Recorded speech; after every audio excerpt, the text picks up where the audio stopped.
When I was asked to open up my home to host an event for the Jewish Community Services in South Florida, it was an easy decision to say an immediate yes. And the reason for that is that I was recently in Poland and have been 5 previous times and was able to witness with my own eyes the impact that the Holocaust had on the Jewish people and the people from around the world that were murdered in this horrific tragedy of mankind.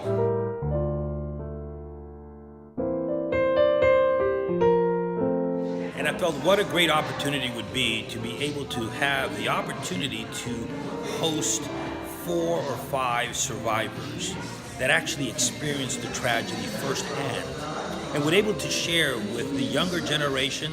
as well as our generation and the older generation as to their particular experience. Because the reality is that the survivors are people that are now of advanced age and will not be able to continue to tell their story for future generations to hear firsthand from these individuals.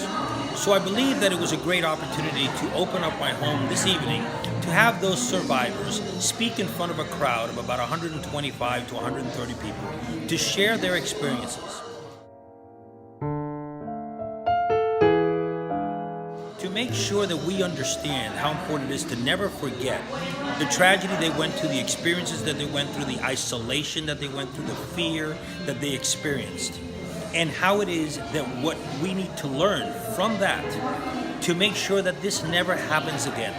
And with the onslaught of anti-Semitism, which is growing and expanding in this country and around the world at this time, it is never a more important time to be able to bring to light the history of the Jewish people, what they experienced, and what it is that can be done in order to promote the survival of those Jewish people that exist in our world today, and to provide a well-being and comfortable last years of the golden years of these survivors as they approach the end of their life. So tonight was very important to me and very important to my family and very important to all our guests to be able to participate and share in thanking these survivors for providing to us their feelings, their thoughts, and their experiences to make sure that we always carry in our hearts what they lived and that we will never again forget what it is that they went through.